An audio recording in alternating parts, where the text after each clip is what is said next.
नारायण स्वामी जी, हरिओम हरिओम। ओम नमो नारायण स्वामी जी, हरिओम हरिओम हरिओम हरिओम।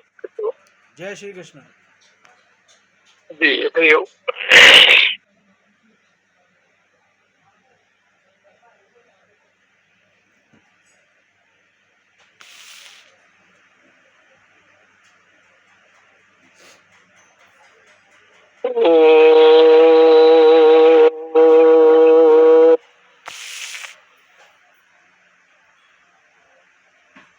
बिभ्रद्वेणुं जठरपटयोः शृङ्गवेत्रे च कक्षे वामे पाणे मृषुणकवलम् नेत्यलिङ्गिषु वामे पाणे पाणो मृषिणकवलम् तत्फलानङ्गलीषु ईष्टन्मध्ये स्वपरिसुहृदो आशयन्नमभिस्वैः स्वर्गे लोके मिषति बुभुजे यज्ञभुग्बालकेली अद्वैत विधि पथिके रूपास्य स्वराज्य सिंहासन लब्ध दीक्षा सठेन केनापि वयं हटेन गोपवधू दासीकृतेन श्रुति स्मृति पुराणानाम् आलयं करुणालयम् नमामि भगवत्पादं शङ्करं लोकशङ्करम् वसुदेवसुतं देवं कंसचाणूरमर्दनम्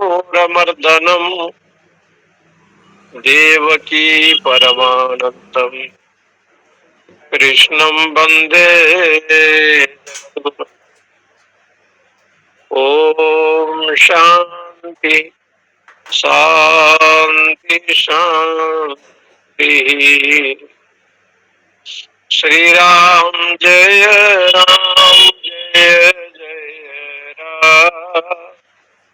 श्री राम जय राम जय जय राम। श्री राम जय राम जय जय राम।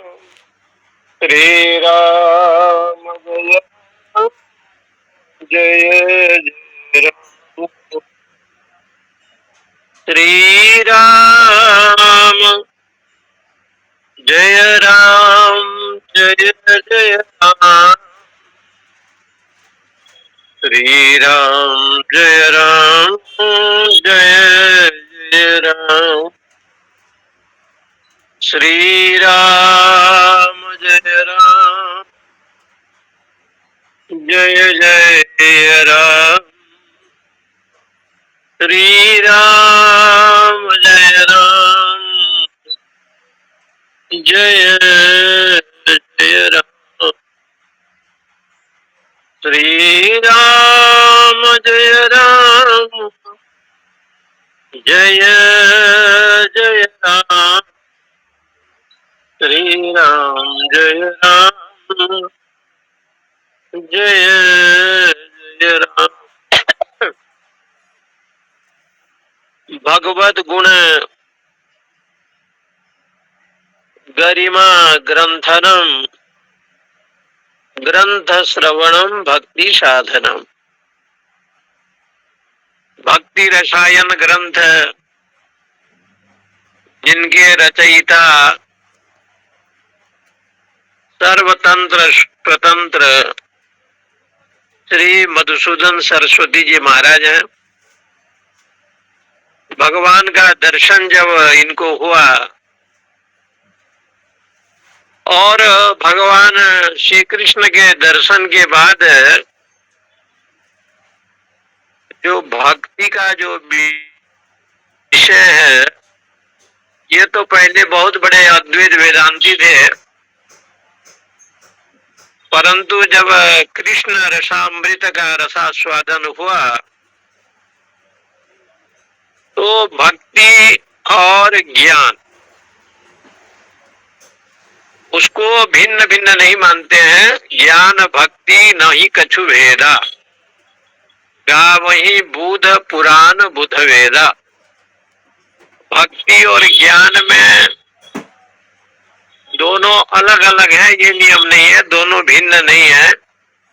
भक्ति ज्ञान नहीं कछु भेदा, क्योंकि जिनको भक्ति कहा जाता है, भगवान शंकराचार्य महाराज ने विवेक चूड़ामणि में स्वस्वरूप अनुसंधानम भक्ति रीत्य विधीयते, भक्ति तत्व का निरूपण किया कि स्वस्वरूप का अनुसंधान करे, इसी का नाम भक्ति है। स्वस्वरूप अनुसंधानम भक्ति रीत्य विधीयते, अपने स्वरूप को देखे। स्वस्वरूप, स्व माने आत्मा, उनका जो स्वरूप है सच्चिदानंद ब्रह्म, ऐसे सच्चिदानंद ब्रह्म के स्वरूप को जो है दर्शन करे, चिंतन करे, मनन करे।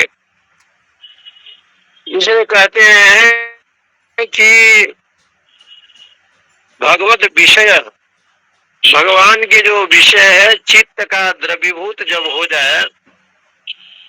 चित्त का द्रवीभूत कैसे होता है? तो कहते हैं कि सविकल्पक वृत्ति से जब चित्त द्रवीभूत हो जाए, सगुण ब्रह्म के नाम रूप गुणानुवाद का श्रवण करते करते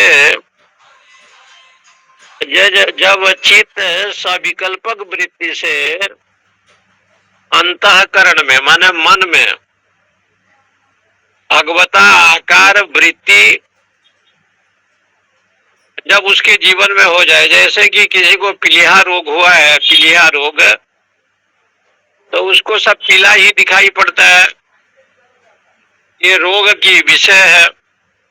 इसी प्रकार से चित्त वृत्ति में, अंतःकरण में सविकल्पक वृत्ति माने सारे इंद्रियां, मन, अंतःकरण जब भगवान के गुणानुवाद का श्रवण करते हैं, परमात्मा के चित्त के नाम रूप गुण लीला, ये उनके जो विषय है वो जब स्मरण करते हैं, श्रवण करते हैं, कीर्तन करते हैं, भजन करते हैं, तो चित्त क्या हो जाता है? द्रवीभूत हो जाता है। जब चित्त द्रवीभूत हो जाता है उसको भक्ति शब्द से कहा जाता है, वही भक्ति है। चित्त का द्रवीभूत हो जाने पर कहाँ द्रवीभूत होगा? सविकल्पात्मक वृत्ति माने सगुण ब्रह्म के विषय में जब चित्त का चिंतन होगा वो भक्ति है। और ऐसे भी लक्षण है कि चित्त का द्रवीभूत नहीं हुआ। ब्रह्म विद्यास्तु साधन चतुष्ट संपन्नस्य परमहंसस्य, इसलिए कहते हैं कि चित्त द्रवीभूत नहीं होकर के केवल अद्वितीय ब्रह्म का साक्षात्कार हो गया। अद्वितीय ब्रह्म का साक्षात्कार कैसे होगा? तो कहा निर्विकल्प भाव से अद्वितीय ब्रह्म का साक्षात्कार जब जीव को हो जाता है।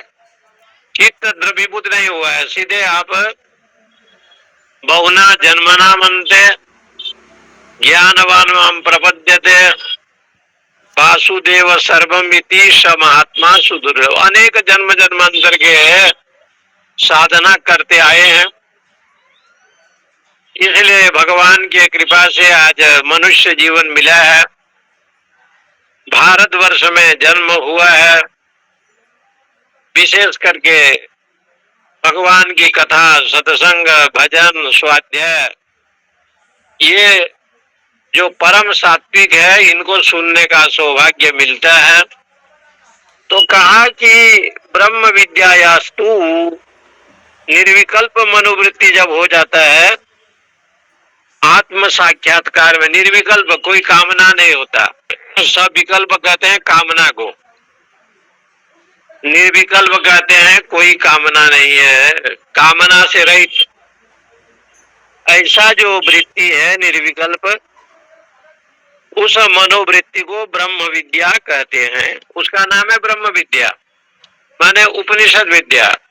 चित्त के द्रवीभूत हो गया हो, चित्त में भगवान के गुणानुवाद द्रवीभूत, मतलब बिल्कुल आप सरल हो गए और आपका मन में प्रसन्नता है, तो कहते हैं वो द्रवीभूत हो गया। जैसे कि कई दिनों का भूखा और उसको स्वादिष्ट भोजन मिल जाए तो उसका चित्त द्रवीभूत हो जाता है। इसी प्रकार से शास्त्रकार कहते हैं कि चित्त में द्रवीभूत पायो जी मैंने राम रतन धन पायो, ऐसे भाव। जैसे मीरा जी का भाव रहा, पायो जी मैंने राम रतन धन पायो, राम रूपी धन मुझे मिला है, ऐसे भाव जब जीवन में आ जाता है तो उस समय उसको भक्ति कहते हैं। और बिना चित्त का द्रवीभूत हुए बिना अद्वितीय ब्रह्म तत्व का साक्षात्कार यदि आपके हो गया, किसके द्वारा होगा? निर्विकल्प वृत्ति के द्वारा। उस निर्विकल्पक मनोवृत्ति का नाम ब्रह्म विद्या है। परंतु वो ब्रह्म विद्या में इतना है कि संपूर्ण प्राणी को ब्रह्म विद्या में अधिकार नहीं है, अधिकारी के अनुसार है। उपनिषद विद्या में सभी को अधिकार नहीं बताया, भक्ति में सभी को अधिकार है। प्राणी मात्र की भगवान की भक्ति कर सकता है। अपि चेषु दुराचारो भजते माम अनन्य भाग साधुरेव समन्तव्यो सम्यक व्यवसितो ही सब। बहुत बड़ा पापी भी हो, अपि चेषु दुराचारो भजते माम अनन्य भाग, अनन्य भक्ति से जब मेरे चरणारविंद का आश्रय करता है, साधुरेव समन्तव्य हो, उसको साधु समझना चाहिए। सम्यक व्यवसितो ईशो क्षिप्रम भवति धर्मात्मा सच्छोच्छान्ति निगच्छति कोन्ते अप्रतिजानीहि न मैं भक्त प्रणश्यति। वो शीघ्र ही धर्मात्मा हो जाता है और संसार के भवबंधन से वो मोक्ष को प्राप्त करता है। इसलिए अधिकारी भेद के अनुसार दोनों फलों में इतना भेद है कि भक्ति में सभी प्राणी का अधिकार है, कोई भी भक्ति कर सकता है, लेकिन ब्रह्म विद्या में सबका अधिकार नहीं है। साधन चतुष्टय संपन्न जो लोग होते हैं वो ब्रह्म विद्या के अधिकारी हैं, ऐसे वेदांत ग्रंथ में कहा। नित्यानित्य वस्तु विवेक, पहला लक्षण है नित्यानित्य वस्तु विवेक। ब्रह्म ही एक नित्य है, उसके भिन्न, उसके अतिरिक्त सब नित्य है। परमात्मा सच्चिदानंद यही एकमात्र नित्य है, सत्य है, आनंद है, और उसके अतिरिक्त सब अनित्य है, ऐसा जानना, ये नित्यानित्य वस्तु का विवेक। यह मूत्र फल भोग विराग, यह अमूत्र, यह हो गया इस लोक में और अमूत्र हो गया स्वर्ग आदि लोक में। इस लोक और अमूत्र में स्वर्ग आदि लोक का फल भोग विराग, सकाम भाव को छोड़ देना, उससे वो विरक्त हो गया है, उसी को शास्त्रों में वैराग्य कहते हैं। यह अमूत्र फल भोग विराग, ये इस लोक में जो प्रपंच संसार है, अमूत्र जो स्वर्गादि है, ये दोनों लोकों से फल भोग, ये अन्य प्रकार से फल भोग माने इच्छा नहीं करता है, उसी का नाम हो गया नित्यानित्य वस्तु विवेक वैराग्य, उसी का नाम है वैराग्य। यह मूत्र फल भोग विराग ऐसे भगवान शंकराचार्य महाराज ने विराग का लक्षण बताया। इस लोक में परलोक में कोई सकाम भाव की कामना न हो, इस लोक में जस का, प्रतिष्ठा का, मान का, सम्मान का, और परलोक में स्वर्ग आदि जो कामना है, जो स्वर्ग की इच्छा, तब भी बताया है दर्श पूर्णमासाभ्याम यजे। तो एक दर्श पूर्णमासी होता है, अमावस्या के दिन अमावस्या तक लोग गेहूं खाते हैं, गोबर का जो गौ माता से निकलता है, कभी कोई पूर्णमासी में भोजन करता है, और इस प्रकार से व्रत लोग करता है, उपवास करता है, उसको कहते हैं दर्श पूर्णमास। यदि स्वर्ग जाना चाहता है तो दर्श पूर्णमास यज्ञ करे। दर्श पूर्णमासाभ्याम स्वर्गम यजेत। दर्श और पूर्णमास के द्वारा स्वर्ग जाने की इच्छा करे। नित्यानित्य वस्तु विवेक और वैराग्य। तीसरा आता है सम। सम का अर्थ होता है मन बुद्धि अहंकार को अपने आत्म चिंतन में लगाना, इसी का नाम है सम। माने जो आंतरिक इंद्रियां है, जो आंतरिक इंद्रियां कौन है? मन बुद्धि अहंकार, इसको जो है उस लग जोड़ना, संबंध बनाना। या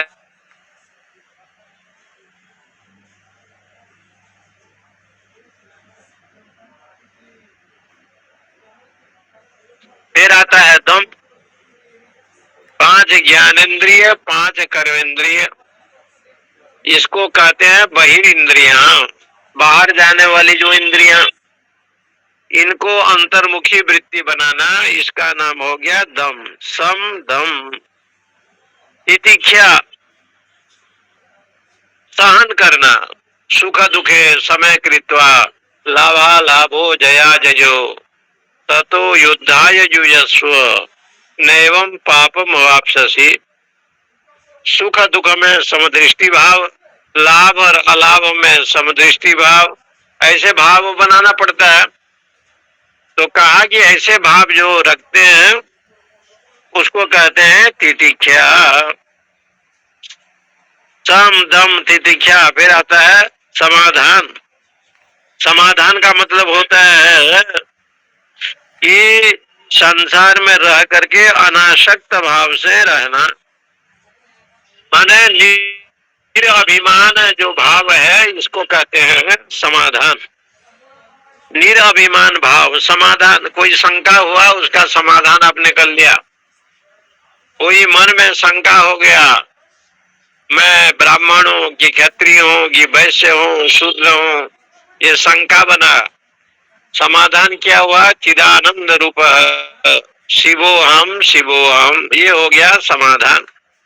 कि तू ब्राह्मण नहीं, क्षत्रिय नहीं, वैश्य नहीं, शूद्र नहीं, वास्तविक में आत्मा हो, अखंड चैतन्य हो, इसको कहते हैं समाधान। सम दम तितिक्षा। उपरति। उपरति माने उपराम हो जाना, इंद्रियों को बहिर्मुखी न होने देना।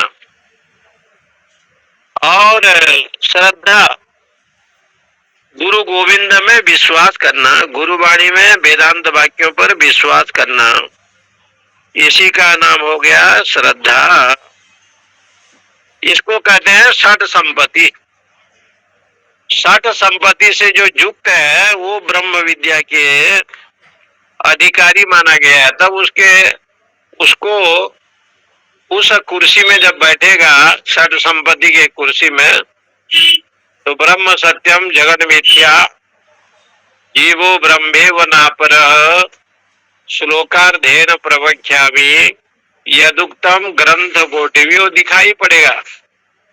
क्योंकि अद्वैत सिंहासन पर जब आप बैठेंगे तो अद्वैत का ज्ञान होगा। द्वैत सिंहासन पर जब बैठेंगे तो संसार जगत प्रपंच का भान होगा, क्योंकि ये द्वैतात्मक है। और अद्वैत सिंहासन पर जब आप बैठेंगे तो ब्रह्म सत्यम जगन मिथ्या ऐसे ज्ञान होगा। ये हो गया षट संपत्ति।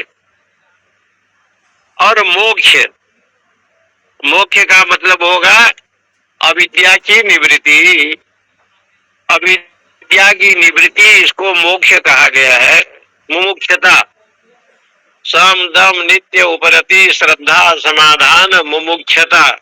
मुमुक्षता को मोक्ष कहते हैं। किसे बंधन कहते हैं, किसे मोक्ष कहते हैं, कौन भ्रम है, कौन प्रमा है, कौन सत है, कौन असत है, कौन नित्य है, कौन अनित्य है। सदगुरु के चरणों में बैठकर, ज्ञानी के चरणों में बैठ करके जब इस प्रकार से विचार करता है तो उसको जो है ना भव बंधन क्या है, उस भव बंधन की निवृत्ति उसके जीवन में होता है। इसलिए उसको कहते हैं मुमुक्षता, मोक्ष प्राप्ति करने की इच्छा। इस प्रकार से षट संपत्ति से जब युक्त हो तो वो ब्रह्म विद्या माने आत्मज्ञान के अधिकारी बताया।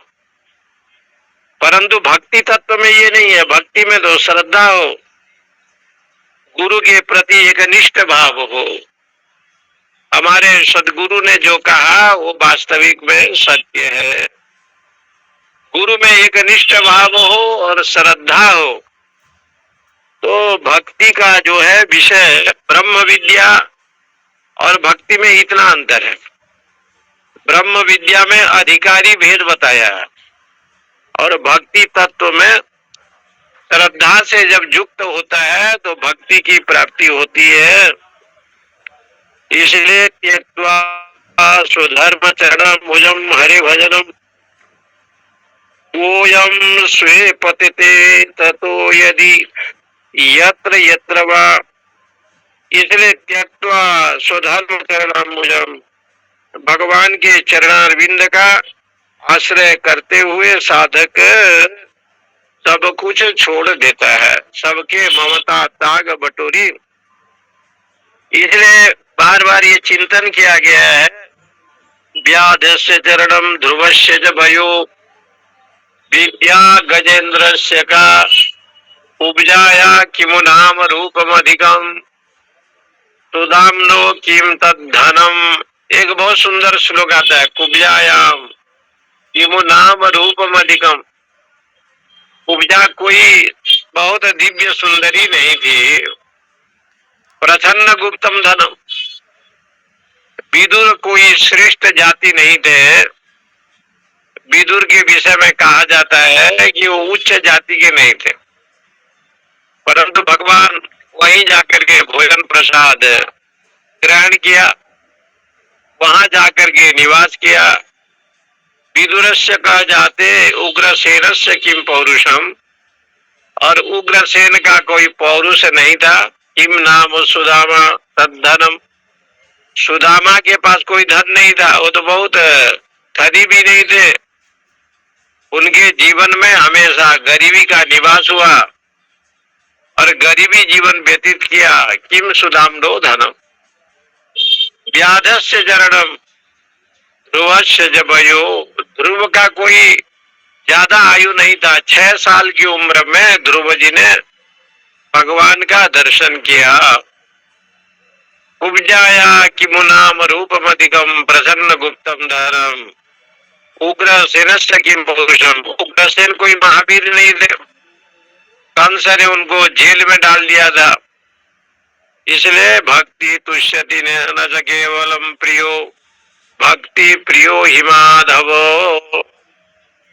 भगवान भक्ति से ही प्रसन्न हो जाते हैं। भक्ति प्रियो माधव, क्योंकि भगवान जो है भक्ति प्रिय है। इसलिए कहा जाता है आत्मा रामश्च मुनयो निर्गंथा अभी उरुक्रमे उर्वंत्य हेतु किम भक्ति इत्थम भूत गुणो हरि ही।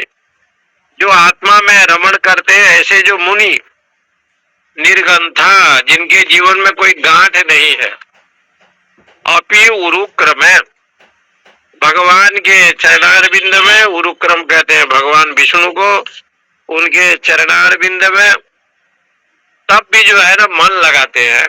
आत्मा रामस्य मुनयो निर्गंथा व्युरुक्रमे कुर्वन्ति अहेतुकीम भक्ति। अहेतु की भक्ति का मतलब निष्काम भक्ति, जिसमें कोई कामना नहीं, सब कुछ वही है, सब कुछ परमेश्वर है, ऐसे भाव रखने वाले जो लोग होते हैं उनको अहेतु की भक्ति इत्थम भूतगणो हरि, इस प्रकार से वो भाव करते हैं। द्रुतस्य भगवत धर्म धारावाहिकतां गता सर्वेषु मनसु वृत्ति भक्ति इत्याभिधीयते।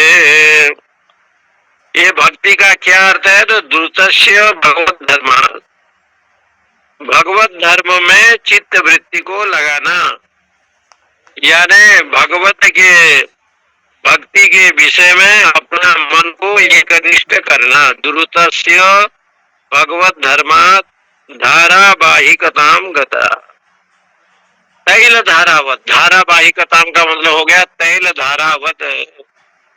जैसे तैल धारा है, इसके ऊपर लोग कथा कहते हैं, प्रवचन करने वाले लोग हैं, इसलिए ये कथा कहते हैं कि भगवान नारद वैकुंठ लोक में गए और वहां जाकर के लक्ष्मी नारायण का दर्शन किया। नारद के मन में आया कि सबसे बड़ा भक्त कौन है। इस जिज्ञासा के लिए भगवान ने उनको कहा कि तुम जाओ मर्त मंडल में, और भगवान नारद मर्त मंडल में आए हैं। एक किसान के घर में आए, जो गृहस्थ है, किसान है। वहां वो पहुंचे तो देखा कि खेती बाड़ी काम करके आया है, जाकर के प्रणाम किया, संतों की सेवा की, और रात्रि के समय पर जब समय मिला, आधा घंटा 1 घंटा, तो सत्संग किया, भगवान का नाम स्मरण किया। ऐसे देख करके जब जाने लगे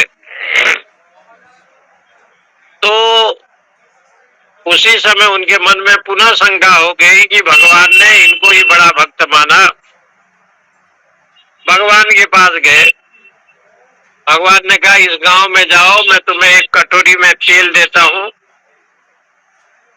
लेकिन तेल गिरे नहीं, तैल धारावत, तेल गिरना नहीं चाहिए। देवर्षि नारद जी को एक कटोरा में तेल दिया और तेल लेकर के गांव में परिभ्रमण किया। अब भगवान के पास आए, भगवान से उन्होंने कहा कि प्रभु मैं तो इस गांव में परिभ्रमण किया, लेकिन भगवान ने पूछा तेल गिरा कि नहीं गिरा? बोले नहीं गिरा, आपकी आज्ञा के अनुसार तेल एक बूंद भी नहीं गिरा।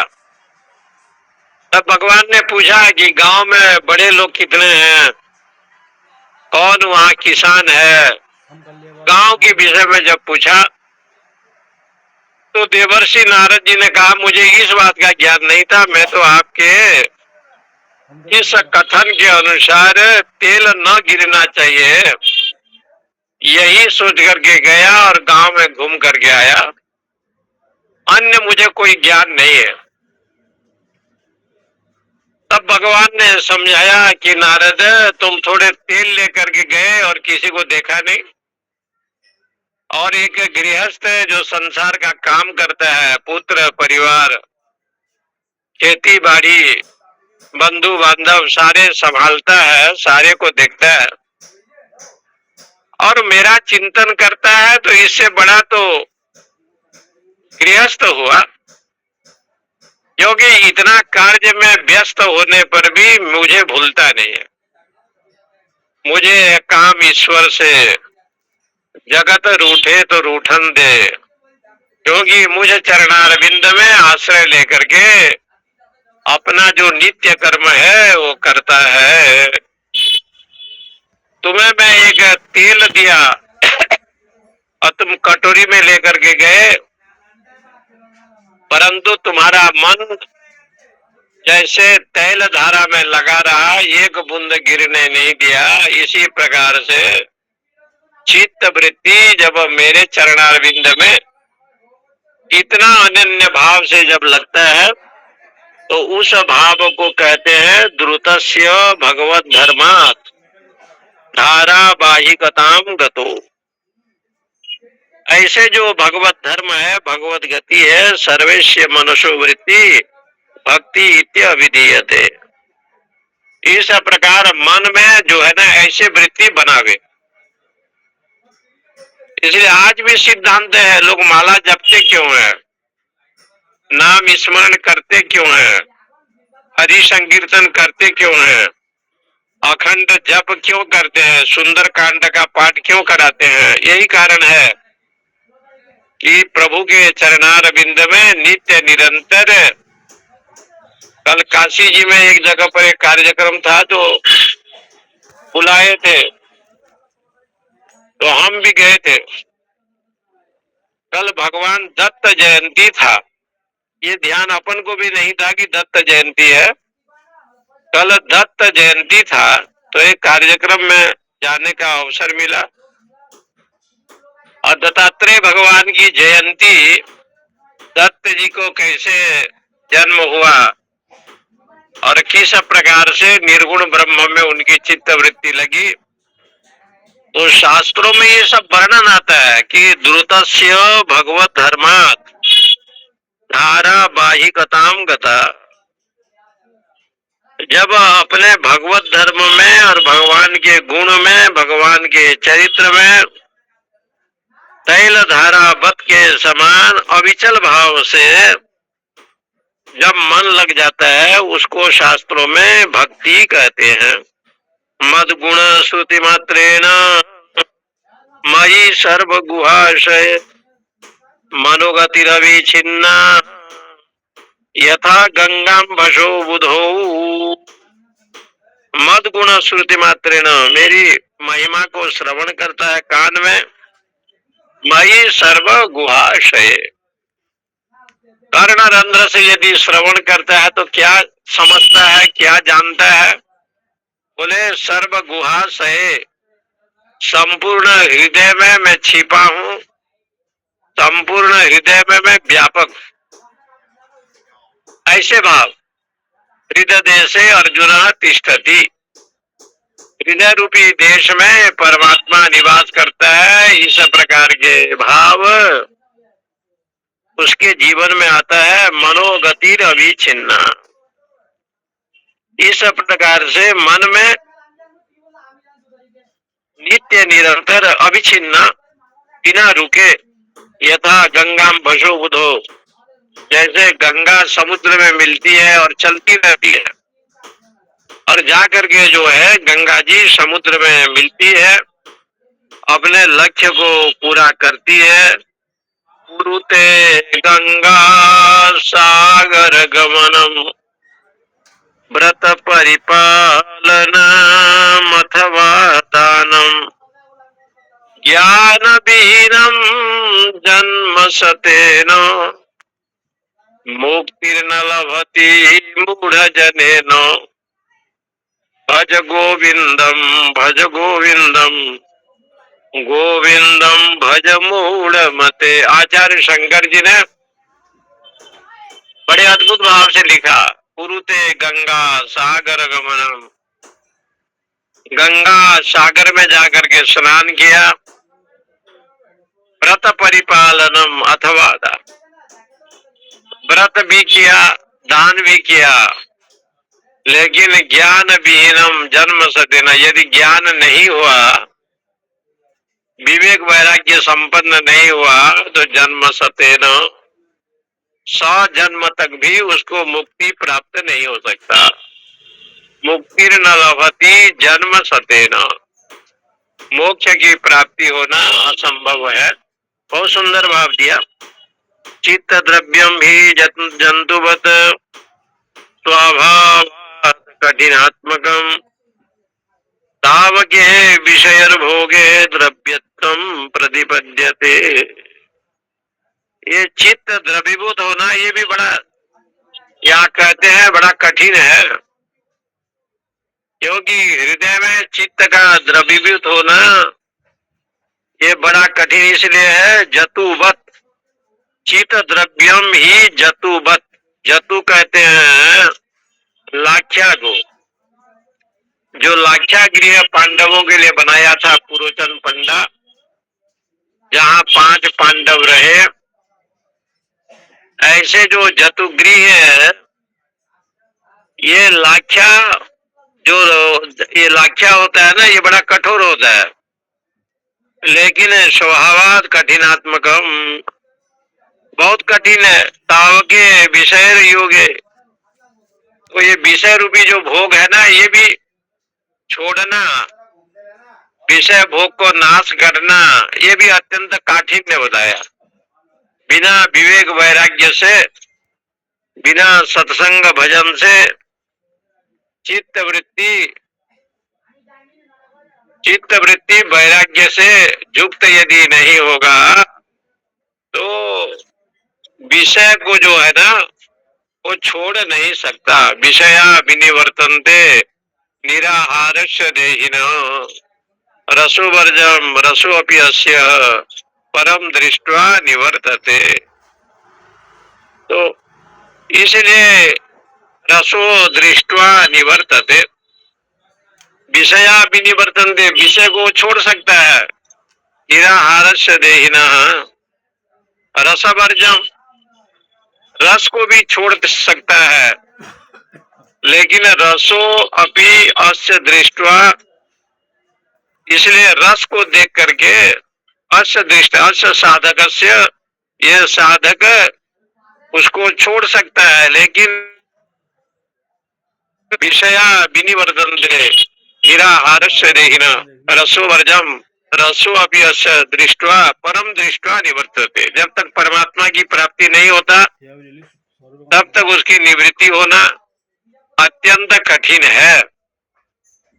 इसलिए गोस्वामी तुलसीदास जी ने भी लिखा है, इंद्र द्वार झरोखा नाना, जहाँ तहाँ पैस बैठे सुर करी थाना, आवत देखहि विषय बिहारी, ते हटि दे कपाट उघारी।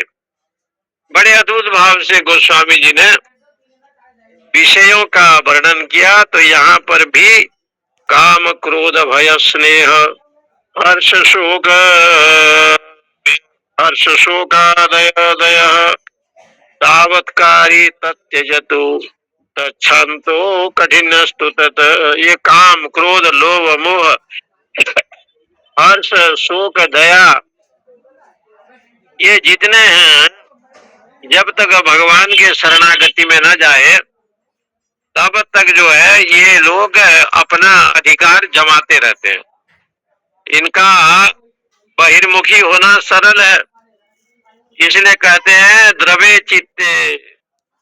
जब चित्त द्रवीभूत हो जाता है, आंखों से अश्रुधारा, वाणी में गदगद, देह पुलकित, इसलिए कहते हैं हम लोग के मठों में तो पहले लोग लिख देते हैं आश्रमों में, तुलसी वहां न जाइए कंचन बरसे नेह, आवत हरसे नहीं नैनन नहीं शने। आश्रम में पहले लिखा रहता है, तुलसी वहां न जाइए कंचन बरसे मेह। गोस्वामी तुलसीदास जी कहते हैं, यदि मेघ से सोना की बारिश भी हो रही है, सोने की वृष्टि हो रहा है, और इंद्र देवता की बड़ी कृपा है, तब भी नहीं जाना चाहिए। आवत हर से नहीं, कोई सज्जन कोई संत आ गया, तो जजमान यदि प्रसन्न नहीं है, वो भक्त यदि उसका चित्त प्रसन्न नहीं है, मन में प्रेम भाव नहीं है, आवत हर से नहीं नैनन नहीं स्नेह, और आंख में भाव नहीं। तुलसी वहां न जाइए कंचन बरसे में, बड़ा ये अद्भुत है, ये गोस्वामी जी का है। और ये बात बिल्कुल प्रासंगिक है, व्यवहार के तल पर भी प्रासंगिक है कि यदि सोने का वर्षा भी हो रहा है तो नहीं जाना चाहिए। आवत हर से नहीं, नहीं सने है। इसलिए भक्ति का 3 प्रकार के लक्षण भागवत जी में आया। पहले उत्तम भक्ति, दूसरा मध्यमा भक्ति और तीसरा अधमा भक्ति। 3 प्रकार के भक्ति का निरूपण निमि के सामने उन्होंने कवि महाराज ने वर्णन किया। श्रीमद् भागवत की कथा में नव योगेश्वर की जो कथा आती है, उस नव योगेश्वर की कथा में एक बार स्वामी जी की कथा यहाँ बनारस में, रमन रेड्डी महाराज जी की कथा, यहाँ जो अंध विद्यालय है हनुमान प्रसाद पोद्दार का, एक बार स्वामी जी की कथा बहुत पहले हुआ था। कथा का समय शाम का था और उस समय कथा सुनने के लिए पूरा संत समुदाय बनारस के जाते थे। तो एक महाराज ने बहुत सुंदर बात बताई जो बड़ा विचारणीय है। स्वामी जी ने कहा कि देखो, गोस्वामी तुलसीदास जी ने जब सबरी का प्रसंग आया तो एक शब्द लिखा है, मम दर्शन फल परम अनुपा जीव पाव निज सहज स्वरूपा। मेरा दर्शन कभी व्यर्थ नहीं होता है। मम दर्शन फल परम अनुपा जीव पाव निज सहज स्वरूपा। क्योंकि मेरा दर्शन करने से उसको मोक्ष की प्राप्ति होती है और सच्चिदानंद ब्रह्म की अनुभूति होती है। लेकिन रामावतार में शूर्पणखा ने भगवान का दर्शन किया। शूर्पणखा जी जब भगवान का दर्शन किया तो उनके मन में काम वासना जगा। राम जी का दर्शन तो शूर्पणखा ने किया, फिर भी काम वासना जग गया और उन्होंने राम जी को कहा भी कि तुम समपति, तुम्हारे जैसे पति मोह समनारी, यह संजोग विधि रचा विचारी। तुम्हारे जैसे पुरुष, तुम सम पुरुष मोह सम नारी, ये संसार में दुर्लभ है। और उसके बाद खर दूषण ने भी भगवान का दर्शन किया। खर दूषण के मन में राम लखन का दर्शन तो हुआ, लेकिन भगवत जो भक्ति भाव है वो प्रकट नहीं हुआ। यद्यपि भगिनी किन्नी कुरूपा, बदलायक नहीं पुरुष अनुपा। हमारे बहन को ये लोग कुरूप कर दिया, लेकिन बड़े सुंदर हैं, ये मारने योग्य नहीं। उधर रावण ने भी राम जी का दर्शन किया और रावण के मन में विचार आया, हर दूषण मोही सम बलवंता, तेहि बिनु मारहि केहि भगवंता। हर दूषण तो मेरे जैसे वीर हैं, बिना भगवान के उसको कोई मार नहीं सकते। तो कहने का अभिप्राय क्या है कि कंस ने भी देखा, हिरण्यकश्यपु ने भी देखा, भगवान का दर्शन तो ये लोग ने भी किया। और इधर भगवान सवरी के पास कहते हैं कि मम दर्शन फल परम अनुपा। बड़ा अच्छा लगा कि भगवान का दर्शन जो कर लिया उसको सहज स्वरूप की प्राप्ति हो गई, मोक्ष की प्राप्ति हो गई। लेकिन असुरों ने किया, असुरों ने जब किया तो उनको भगवत प्राप्ति नहीं हुई। क्योंकि मोहिनी को बाली ने भी देखा, बलि ने, और असुरों ने भी देखा, देवताओं ने भी देखा। लेकिन मोहिनी को स्त्री समझ करके बलि आदि राक्षसों ने उनकी अवहेलना की, मन में कुसंगति आया। तो कहने का मतलब क्या है पूज्य महाराज जी ने बताया कि जब तक भगवान को भी भगवत्ता के रूप में आप दर्शन नहीं करेंगे, तब तक जीव की जो अज्ञान है, अज्ञानता, बंधन, माया, मोह, पास जो है ना, उसका नाश नहीं होता। साक्षात दर्शन होने पर भी असुरों ने साक्षात दर्शन किया, लेकिन फिर भी भगवान की भगवत्ता को समझा नहीं, जाना नहीं। इसलिए भगवान का जो ऐश्वर्य, उनकी जो भगवत्ता, उनके जो महिमा, उनका जो ऐश्वर्य, लीला, ये सबको हृदयंगम किए बिना मोक्ष की प्राप्ति होना असंभव है।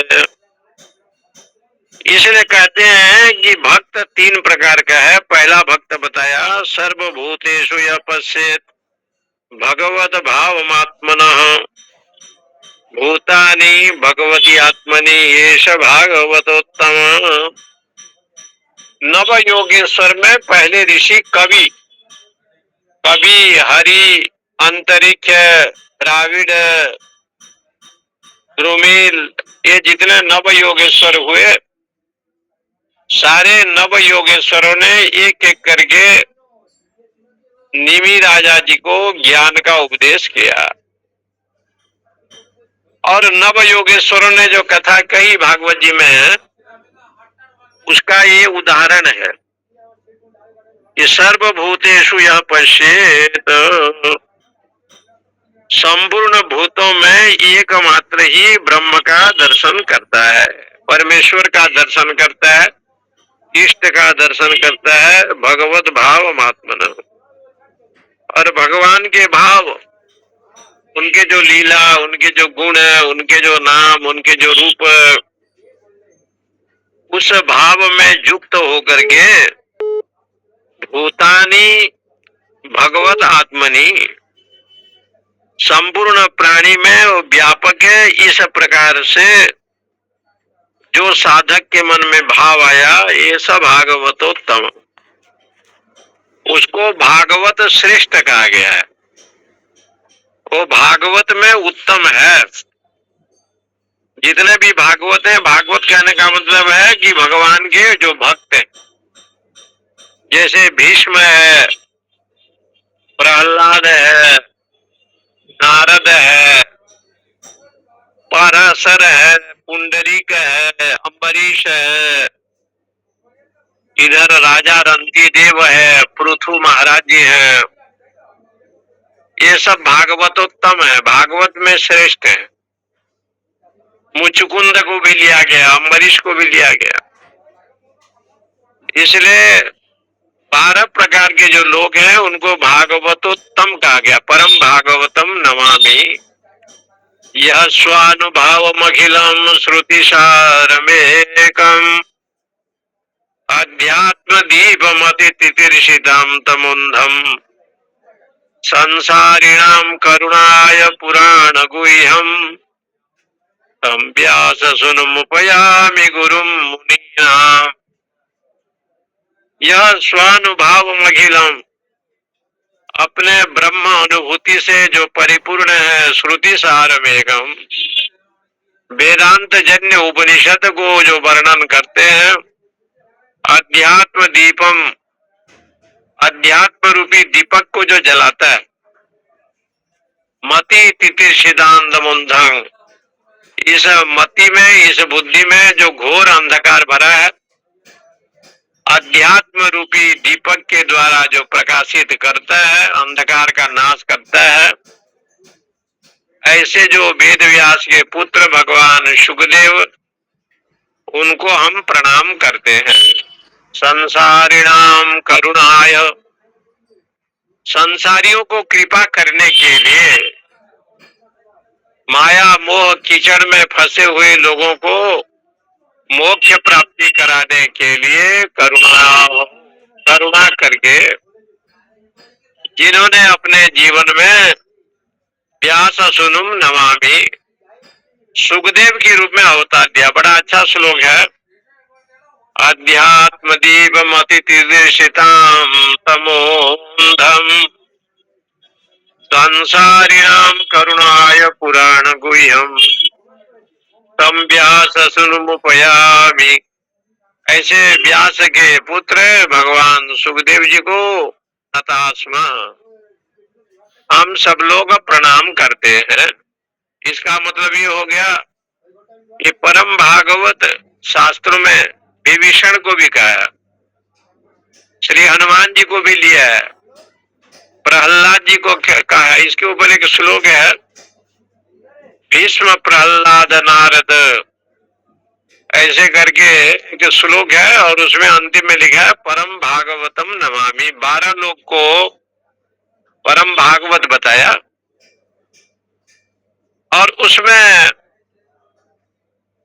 इसलिए आज भी कहावत है ना कि जगन्नाथ जी का रथ यात्रा में भगवान रथ में बैठे हैं। इसका प्रमाण क्या है? तो बोले आकाश में जब वर्षा होती है, काले मेघ आते हैं और देवता लोग वर्षा करते हैं, तो कहते हैं काला मेघ कोई नहीं है, लंका से जो विभीषण है वो आता है दर्शन करने के लिए और इंद्रादि देवता पुष्प वृष्टि करते हैं। ये प्रतीक आज भी जगन्नाथ जी के रथ यात्रा के विषय में, जब रथ यात्रा भगवान निकलते हैं तो ये लक्षण घटित होता है। चाहे 10 मिनट के लिए, आधा घंटा के लिए बादल आएंगे, थोड़े पानी बूंदा बूंदी करेंगे, तो सिद्ध होता है कि भगवान रथ में बैठ गए और यहाँ विराजमान हो गए। इसलिए ऐसे जो भक्त है स भागवतोत्तम। दूसरा मध्यम प्रकार के भक्त क्या है? तो कहते हैं ईश्वरे तदधि अधीनेषु बालिशेषु द्विषच्च प्रेम मैत्री कृपापेक्षा य करोति समध्यमः। बोले ईश्वर से तो प्रेम करता है, ईश्वरे, ईश्वर में बड़ा प्रेम रखता है, तदधीनेषु, और भगवत भक्त भी रखता है, भगवत भाव भी रखता है। भगवत जनों में पूजा यह श्रद्धा हेतवे, अब पूजा भी करता है। ना तद भक्तेषु, लेकिन दूसरे को नहीं मानता, भगवत भक्त को नहीं मानता। कोई संत आए, कोई ब्राह्मण आए, ईश्वर में प्रेम तो करता है और पूजा पाठ भी करता है, भगवत भक्तों में मैत्री भी है, लेकिन कोई आ गया अतिथि या अन्य तो उनको सम्मान नहीं करता। प्रेम मैत्री कृपो अपेक्षा, प्रेम करता है, मैत्री भाव,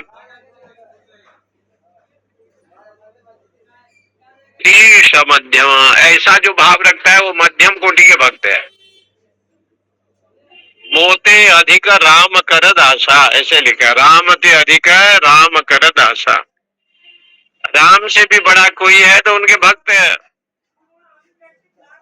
भगवान स्वयं का है, राम ते अधिक राम कर दासा, राम से अधिक उनके भक्त है। इसलिए पूजा पाठ करता है, ईश्वर में प्रेम रखता है, मैत्री है, करुणा है, लेकिन भक्तों में जो है ना वो भाव नहीं रखता।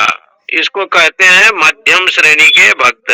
ईश्वरे तदधीनेषु बालिशेषु द्विषच्चु प्रेम मैत्री कृपोपेक्षा यह करोति समध्यमः। ईश्वर में प्रेम भी करे, भगवत भक्तों से मैत्री भी बनाए। तो कहते हैं ऐसे जो लोग हैं उनके जो भगवंत लोग होते हैं उनमें श्रद्धा नहीं करता, इसलिए उसको मध्यम। और एक कोटि के भक्त है जिसको कहते हैं अध्यम, अधम, तीसरा नंबर का एक भक्त है, उसको अधम का है। अर्चायामेव हरये पूजाय श्रद्धये हेतवे न तद भक्तेषु न मान्येषु स भक्त प्राकृत स्मृत। भगवान के चरणों में बैठ करके पूजा तो करता है, अर्चयाम एव हरे, पूजा यह श्रद्धये हते, श्रद्धा से युक्त होकर के पूजा करता है, लेकिन ये जीवन में अभिमान रखता है कि हम परम भक्त हैं, जीवन में घमंड रखता है, न तद भक्तेषु अन्येषु, दूसरे को जो है निकृष्ट समझता है, दूसरे के प्रति भाव नहीं रखता। सिया राम मैं सब जग जानी, करऊं प्रणाम जोरी जुग पानी, ये भाव नहीं रखता है। इसलिए कहते हैं ऐसा जो भक्त है अर्चया एव हरय, मूर्ति रखा है तो केवल मूर्ति की ही पूजा करता है, ऐसे भी है। मूर्ति तो है लेकिन मूर्ति पूजा करता है, घर में मंदिर है मंदिर की पूजा करते हैं। पूजा यह श्रद्धये हते, लेकिन जीवन में जो है ना श्रद्धये हते, श्रद्धा भाव से पूजा अर्चना करने पर भी भक्ति भाव में अहम बुद्धि से ग्रसित रहता है। ऐसा जो व्यक्ति न तद भक्तेषु, कोई संत महापुरुष भक्त के प्रति प्रेम भी नहीं रखता, न अन्येषु, दूसरे से भी नहीं प्रेम रखता। ऐसा जो लोग हैं उनको कहते हैं भक्त है प्राकृत स्मृत, वो प्राकृत भक्त है। उसको 3 नंबर बताया। पहला भक्त ये है प्रथम श्रेणी का, जो संपूर्ण संसार में अपने प्रभु का दर्शन करता है और सबके भाव समोहम सर्वभूतेषु तिष्ठन्तम परमेश्वरम, ऐसे भाव रखता है। उसको तो भागवतम कहा गया है। पहले जो भक्त है, जैसे भक्त प्रहलाद, प्रहलाद जी को जब नरसिंह भगवान ने पूछा कि तुम्हें वरदान चाहिए, बोले प्रभु मुझे कोई वरदान नहीं चाहिए, पिताजी ने जो है उसको क्षमा कर देना। मेरे पिताजी आपके चरणों में जो अपराध किया है उसको क्षमा करना। भक्त वही है जो दूसरे के अवगुण को नहीं देखता, अपना अवगुण को देखता है। कहने का तात्पर्य ये है, ऐसा भक्त जो सर्वतोभाव से एकमात्र गोविंद का दर्शन करता है सर्वव्यापक के रूप में, तो कहते हैं जो पूजा आप करते हैं, चाहे जिसकी पूजा करते हैं, भगवती का या भगवान का, विष्णु का, जिसकी आप अर्चना करते हैं, यही भाव होता है कि यही ठाकुर सर्वव्यापक है। जिसकी आप अर्चना करते हैं ऐसे भाव रखें कि यही सब कुछ है, इन्हें छोड़कर अन्य कोई नहीं है। इसलिए भक्त प्रहलाद जी ने कहा कि आपका अनुग्रह सर्वोपरि है, तत्तेनुकंपा सुसमीक्षमाण। आप जब कृपा करते हैं तो सत्संग देते हैं, आप जब कृपा करते हैं तो भाव प्रदान करते हैं, आप जब कृपा करते हैं गुरु ब्राह्मण का दर्शन होता है, बहुत सेवा होती है। ये जितने सत्कर्म होते हैं ये सब भगवान आपके अनुग्रह से ही होते हैं। इसलिए प्रथम श्रेणी का भक्त, द्वितीय श्रेणी माने मध्यम कोटि के, और तीसरे कोटि का अर्थ ये बताया कि अर्चना तो करता है लेकिन अहम वृत्ति बना रहता है, दूसरे के प्रति अहंकार दृष्टि से देखता है, इसलिए उसको अधम शब्द से कहा गया है। ऐसे भक्ति तत्व का निरूपण यहाँ इस ग्रंथ में है। पूर्णमद पूर्णमिदं पूर्णात् पूर्णमुदच्यते पूर्णस्य पूर्णमादाय पूर्णमेवावशिष्यते। ओम शांति शांति। हरिओम स्वामी जी। हरिओम स्वामी जी। नारायण हरिओम हरिओम नमो नारायण स्वामी जी। हरिओम स्वामी जी। ओम नमो नारायण स्वामी जी। हरिओम। जय श्री कृष्ण। हरिओम स्वामी जी। जय श्री कृष्ण महाराज जी, प्रणाम। जी जी जी। हरिओम हरिओम हरिओम। सादर नमन स्वामी जी। जय श्री कृष्ण। जी जी जी। जय श्री कृष्ण स्वामी जी, प्रणाम श्री चरणों में। हरिओम हरिओम। नारायण।